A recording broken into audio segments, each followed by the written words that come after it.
যে মজার হয়ে থাকে কাঁচামরিচের এই আচারটা, প্রতি বছর আমের সিজনে অন্য কোনো আচার বানাই আর না বানাই, এটা আমাকে বানাতেই হবে। কড়াইতে তেল দিয়ে এর মধ্যে হাফ চা চামচ পরিমাণ পাঁচফোড়ন আর ৫-৬টা শুকনো মরিচ দিয়ে এটাকে বারবার নেড়ে হালকা একটু ভেজে নিব। ভাজা হয়ে গেলে এর মধ্যে আমি হাফ কাপ পরিমাণ আস্ত রসুন দিয়ে দিচ্ছি, আর দিয়ে দিচ্ছি ২০০ গ্রামের মতো কাঁচামরিচ,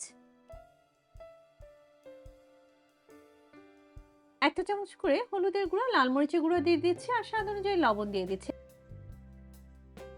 এখন এর মধ্যে দিয়ে দিচ্ছি 2 টেবিল স্পুন পরিমাণ সাদা সরিষা বাটা।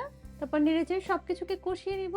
এখন এর মধ্যে আম অ্যাড করতে হবে। তবে আপনারা চাইলে কিন্তু এর পরিবর্তে তেঁতুলও ব্যবহার করতে পারেন। তবে আমের তৈরি এই আচারটা আমার বাসার সবার অনেক বেশি পছন্দ। তো এরপর নেড়েচেড়ে ভালো করে কষিয়ে নিতে হবে। এখন দিয়ে দিচ্ছি 1/4 কাপ পরিমাণ চিনি। তো এগুলো কিছুক্ষণ রান্না করে সফট হতে থাকে। এরই ফাঁকে আমি আচারের জন্য একটা মসলা তৈরি করে নিচ্ছি। আমি প্যানে ৫ ফোড়ন, জিরা, শুকনো মরিচ দিয়ে এটাকে হালকা একটু তেলে গুঁড়ো করে নিয়েছি, আর এই মসলাটাই আমি মরিচের আচারের মধ্যে দিয়ে দিচ্ছি।